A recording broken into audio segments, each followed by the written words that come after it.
On today's show, the Nets lay an egg with Michael Porter Jr. sideline during a blowout loss to the Bulls in Chicago. I'll offer my top takeaways from an apathetic performance on today's episode of Locked On Nets.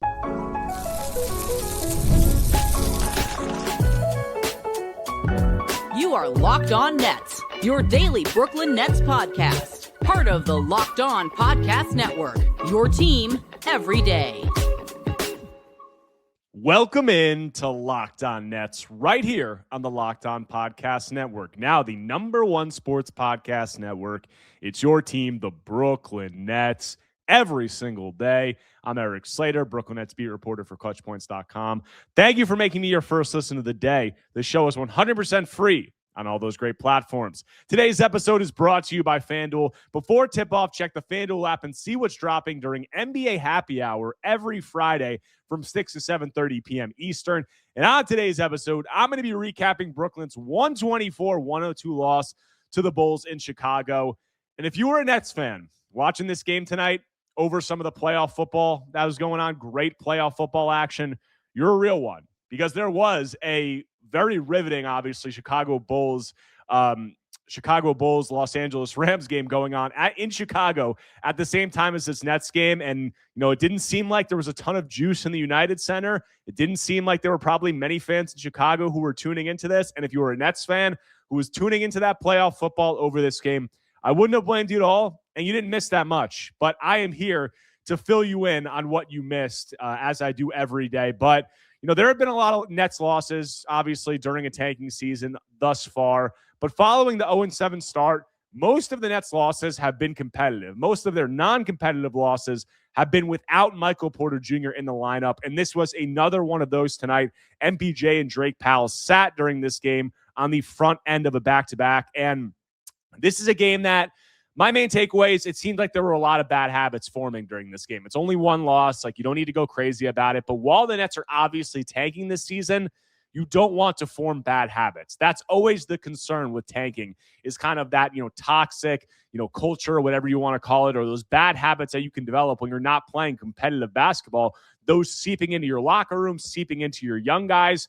And now, just talking about this game tonight, you'd be hard-pressed to find many positive developments from this game. I mean, starting it off, the defense was atrocious by the Nets. I mean, the Bulls, they made 23s in this game. They were getting absolutely whatever they want, and this is not a Bulls team, especially with Josh Giddey's sideline, that is known for any kind of offense. We saw that during the Nets' last matchup against the Bulls on Friday, and it looked like the defense that we saw from the Nets earlier this season when they were just completely out of sorts. Tonight, they had guys scrambling off of switches all the time. They had the big men playing at the level on high ball screens, and they just did not know how to rotate. They were losing track of shooters everywhere. As I said, the Bulls were 20 of 42 from three, and the Nets looked like they had no idea what they were doing. They looked like there was no engagement, no want to, and that is what we saw during that 0-7 start, before the Nets were able to flip that switch and obviously had the best defense in the NBA for an extended stretch for all of December. And since then, it has started to kind of trend back in the other direction, and the defense has been a lot worse as of late. And I think that tonight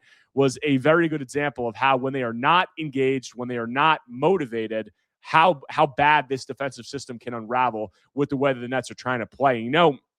MPJ being sidelined is going to be obviously a huge talking point from this game, but the Nets defense being this atrocious, that has little to do with MPJ being out. Like, I don't think MPJ has been atrocious or anything defensively this year, but he's obviously not a high-level defender. With him out of the lineup, like, that's not really impacting them defensively that much. It wasn't like, the Nets had terrible offense tonight. It wasn't like that was bleeding too much into their defense. The Bulls did most of their damage in the half court. They only scored 13 fast break points in this one.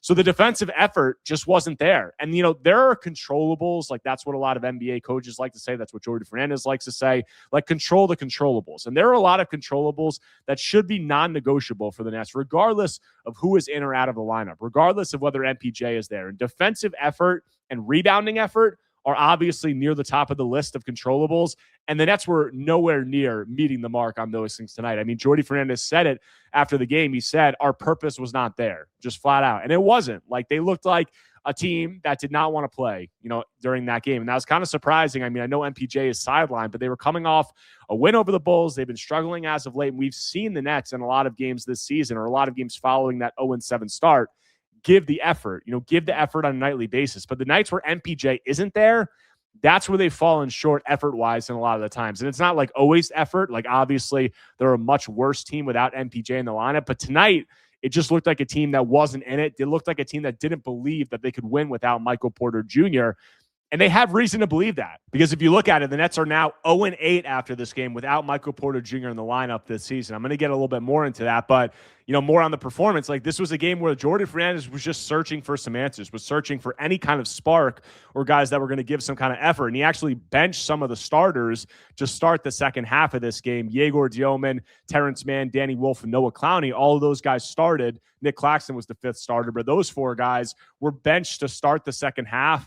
And I didn't really see the point of the change, because I thought the Nets, second unit was also really bad. And Jordi said after the game that he was just searching for a spark, but he just couldn't find anything. And as I said, without MPJ in the lineup, it's just been really brutal for the Nets this season. I mean, there really wasn't a single net tonight who you would say had a high-level performance outside of maybe Nick Claxton. I think some of the young guys did some good things in spurts. I'll get into that, but without MPJ, they are just completely out of sync. Like, the defense, I think, doesn't need to be as bad, because, that's not really that much directly correlated to Michael Porter Jr. But the offense was just as bad as the defense tonight. And it's always terrible without MPJ out of the lineup. Like, you look after the 0-7 start, which I've kind of flushed out because the Nets have just been such a different team following that.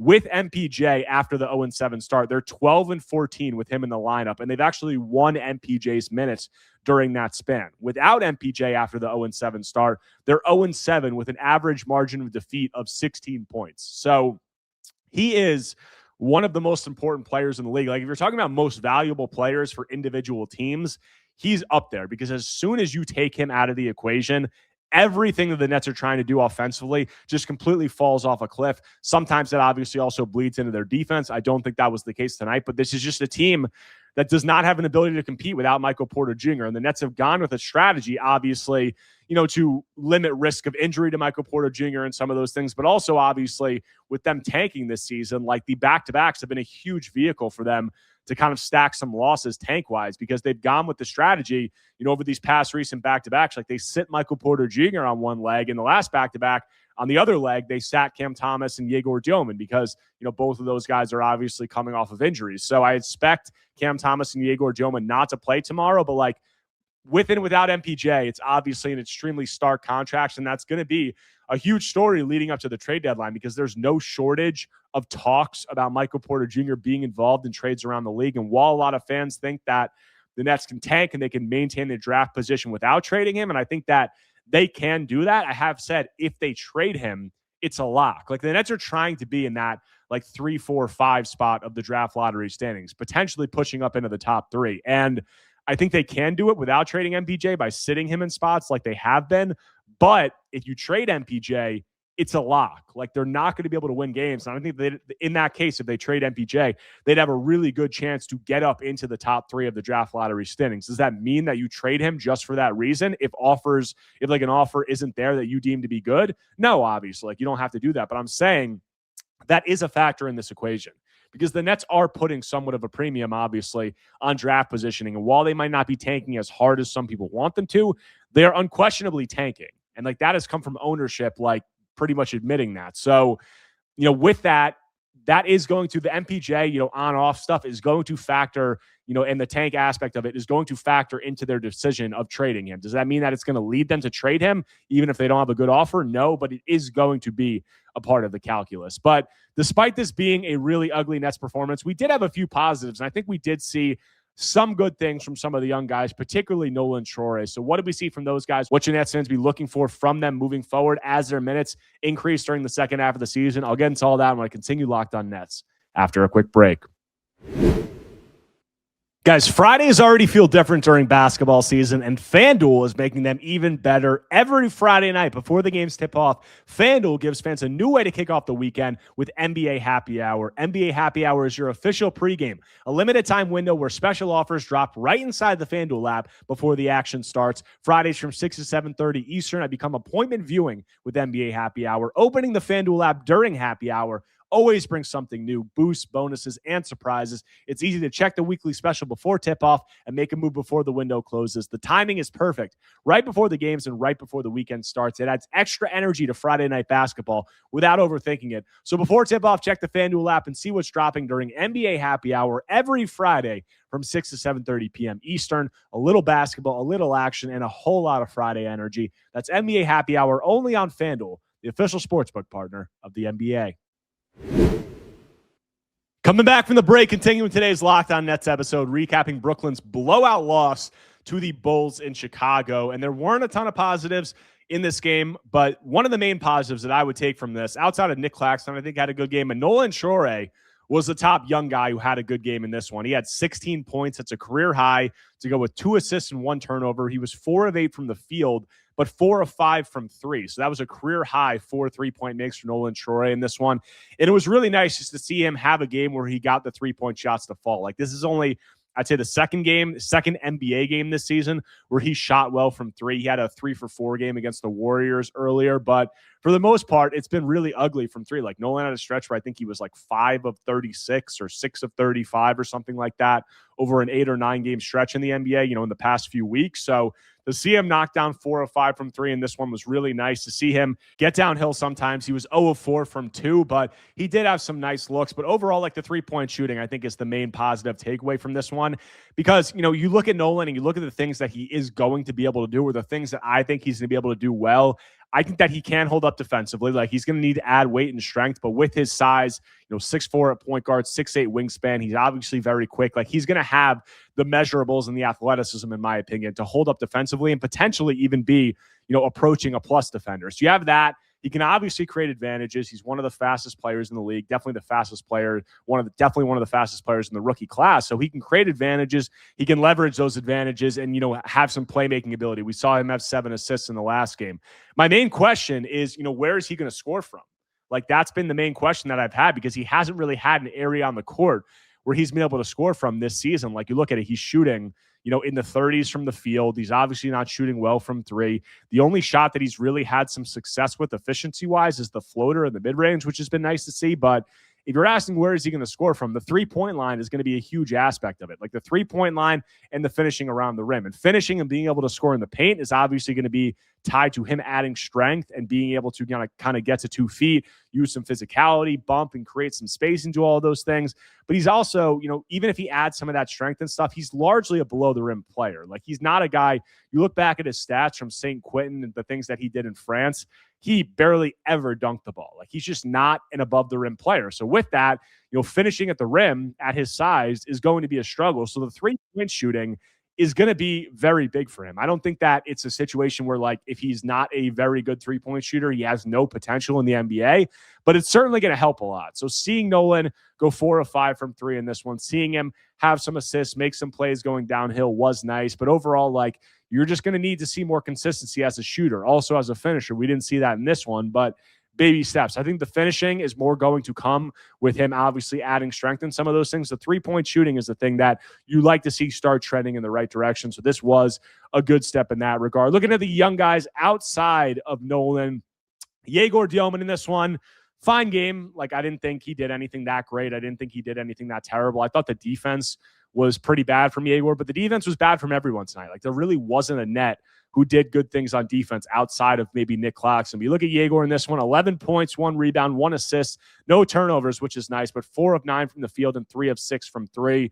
He made some nice threes. Like, he made 2 threes in the first few minutes of the game. He was pretty quiet after that. He had one play in the second half where he got the ball at the top of the key. He shot faked. Guy flew by, even though he was really deep, because that's just how much guys respect his shooting at this point. He went into the lane. Nikola Vucevic kind of came up late, and he stopped and hit like a 2-foot floater in the lane. So that was nice to see Yegor have a little bit of an in-between shot. But outside of that, he didn't really get downhill once. He didn't really get downhill much. He got downhill to the basket one time, and he kind of went left off of a pick and roll, got downhill. I think Jalen Smith was down there in the drop coverage, and Yegor kind of like faded away and threw up like a half shot, half pass air ball. And that's something that we've seen him do, but like, He just needs to get a lot more comfortable, penetrating, and when he's driving in the pick and roll, kind of continuing to get deep and improve as a decision maker there. And a lot of that's going to be tied to him being a legit scoring threat on drives. And he just isn't right now if he gets any type of contest at the rim. Like, I need to go look this up. I need to find like a tracking service that has this, but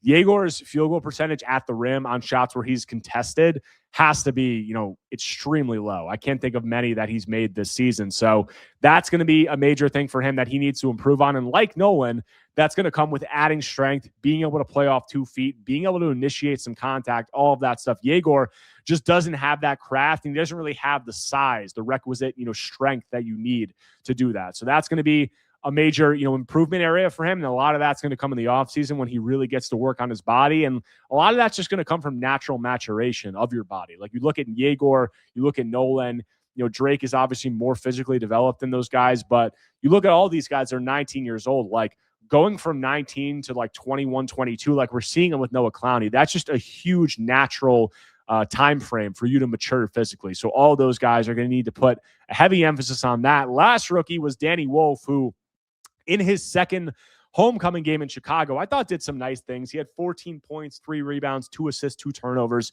6 of 13 from the field and 2 of 7 from 3. Danny's letting it fly from 3, regardless of his 3-point struggles after a really hot start. So that's nice to see. He had some plays where he got downhill, made some things happen early in the game. He was really aggressive, took 4 or 5 shots, it seemed like, in the first 4 or 5 minutes of the game. So he was clearly pressing the issue. There's no MPJ in this one. You need some other guys to step up offensively. And I thought Danny at least tried to, and he had some nice plays where he got downhill. He scored a little bit. He let it fly from 3. He had a nice no dip 3 from the corner that he hit off a kick out pass. That was a kind of high level shooting flash you saw from him, which was nice to see. But other than that, not too much to take away from these rookie performances. I thought they were fine. It was nothing crazy. The other guy that I want to touch on before I close it out is Cam Thomas, who recorded a career-high 10 assists in this one, but did struggle as a scorer once again. So what did I see from Cam? What do I think Jordi is thinking of what Cam is showing? And where is that situation trending? Does this change anything? I'll get into all that when I close out Locked On Nets after a quick break. Guys, during basketball season, there's nothing like being in the building, the energy, the crowd, that first big run that gets everyone on their feet. Fans want to be there for those moments, not stuck refreshing screens or guessing what tickets are really going to cost. That's where GameTime comes in. The GameTime app gives fans the advantage back, making it incredibly easy to score amazing tickets, fast, simple, and without the guesswork. Guys, browsing the GameTime app is straightforward and intuitive. Finding tickets takes just a few taps. Seeing the view from your seat before buying makes choosing tickets easy and confident. Prices include fees up front, so the total is clear from the start, and features like zone deals will help unlock great seats at even better value. Whether it's an NBA game or another live event, everything is right there in one place. So take the guesswork out of buying NBA tickets with GameTime. Download the GameTime app, create an account, and use code LOCKEDONNBA for $20 off your first purchase. Terms apply. Again, create an account and redeem code LOCKEDONNBA for $20 off. Coming back from the break, closing out today's Locked On Nets episode, talking about Brooklyn's blowout loss to the Bulls in Chicago. And last guy I got to hit on is Cam Thomas, because Cam Thomas did set a career milestone in this one. He tied his career high with 10 assists in this game, only had 1 turnover. So obviously very impressive playmaking game for a player who is not known for his playmaking. Coincidentally, Cam also, his previous career high of 10 assists was also in Chicago. Last season, it was the last game that he played in of the year before he went out with his last hamstring injury in March. But career high 10 assists in this game, but he only had 3 points on 1 of 6 shooting, so the scoring impact was not there at all. But I think it was nice to see Cam Thomas commit to playing a certain way, commit to making the right play consistently, and that has obviously been an emphasis from Jordi Fernandez. Jordi Fernandez and this Nets coaching staff with Cam Thomas, I think when Cam Thomas was coming back, they made it clear that that was going to be an expectation, but we did have some games, earlier in his, stint after he came back from the hamstring injury where the scoring was there, but the playmaking wasn't there. And there was clearly, I think in these last few games, you're seeing a shift. And I think that there was clearly a directive from Jordi Fernandez and this Nets coaching staff of you need to start playing this way. And we've seen it. He had 4 or 5 assists in one of the last games in the first half. And tonight, 10 assists and 1 turnover. And, the Bulls were showing him a lot of attention, and he was consistently just making the right play, making the easy pass. There was a play earlier in the game where they blitzed him on a pick and roll, and normally where Cam would get blitzed, retreat, take a few dribbles, kind of like waste the advantage. Instead, like before the blitz was even fully there, he was rising up and he was throwing a bullet past to Day'Ron Sharpe under the basket for a dunk. So like that is some of the anticipatory passing. I think he had some other good looks.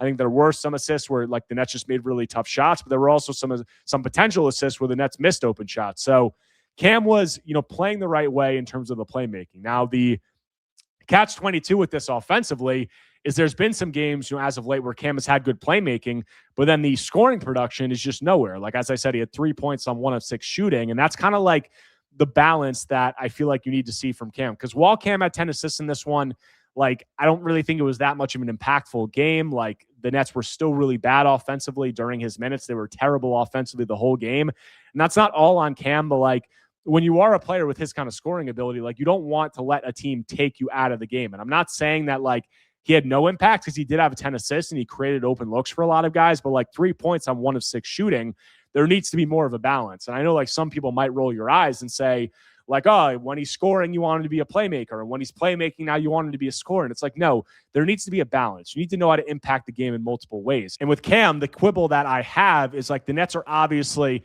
asking him to play a different way right now that he's not necessarily used to playing, throughout his career. And that's to be much more unselfish as a passer, to make the easy pass, to let the ball get out of his hands, to not be this guy who's being like this primary featured option, kind of being an isolation scoring guy all the time.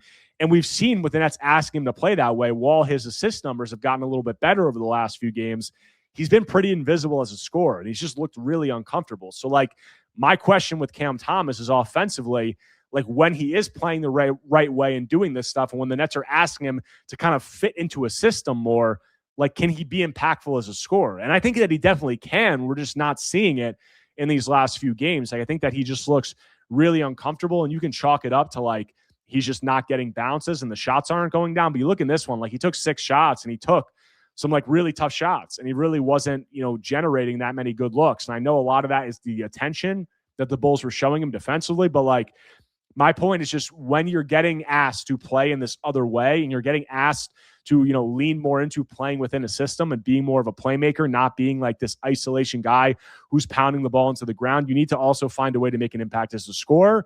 And Cam has come up short in that regard in the last few games. The defense is also not good, but not one person on the Nets I thought really had a good defensive game tonight. But Cam, since he's come back, I don't think the defense has been very good. But 10 assists, 1 turnover, that's nice to see. It's nice to see him buy into something that the Nets are saying, which is obviously to be more willing as a passer and kind of adjust the mindset.